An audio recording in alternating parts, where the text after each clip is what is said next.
How's it going, guys? And hope you're having a great week so far. This week in our 5 for 5s, our pastors were all talking about fellowship. And honestly, it's been a hard topic to work through because fellowship can mean so many different things to so many different people, right? My wife grew up in the Baptist world, just like I did.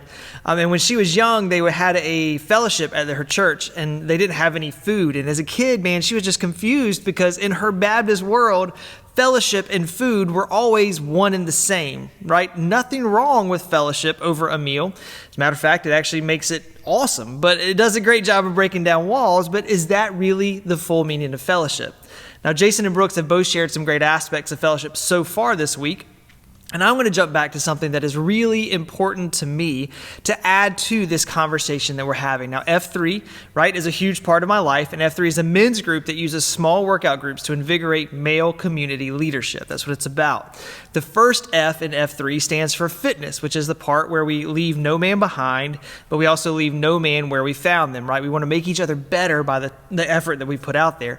The third F is for faith, and it's left kind of generic on purpose. Instead of being just one worldview, the faith part is that we as men realize there's something bigger than us, and we have a part to play in that bigger story. And as a Christian, I see that realized in the Great Commission that we find given to us by Jesus in Matthew 28. And that to keep the group open to all men, though, they purposefully let each man define that part of the third F for themselves. Now, the second F, that's what I want us to talk about today. And that second F is fellowship of the group. It's also called the glue within the group methodology. Men will work out to attain certain physical goals, but to have lasting change and to have lasting commitment, you have to find some sort of glue, that thing that makes you stick with it, right? In F3, that glue is the packs. That's the men around you. That's the word we use for it. But it's not just the number of guys there. It's the relationships that you build with one another when you suffer together early in the morning. One of the F3 books talks about how fellowship is defined as the healthy relationships with those in proximity. That means that more than just knowing their name and knowing their faces, you share life. And it's with guys that you see on a regular basis, like at the grocery store, the gas station, all over. When that alarm goes off at 4:30 and the pillow feels, man, so good, you still get up because you know that other guys are having the same struggle, but they're going to show up for you. And in fact, our workout this morning, we actually had some guys post with us that were in town from Kentucky on vacation, right? They were here. They still got up off Tybee and drove all the way out to our workout because they saw the workout on the F3 website. Guys, that is some powerful glue that's going to get men out of bed at 4:30 on vacation. So how do we replicate that same kind of relationship within the church? Well, we strive for meaningful relationships instead of just weekend acquaintances, right? It's easy to be nice to everyone on a Sunday and to keep things very superficial and have all these kind words to say, but that's not community and that's not fellowship.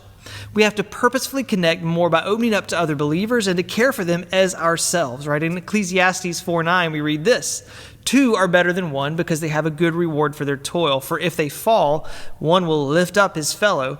But woe to him who is alone when he falls and has not another to lift him up." Guys, we are designed to live in community. And while there is a benefit of being around each other, we really find fellowship when we develop those kind of quality relationships intentionally.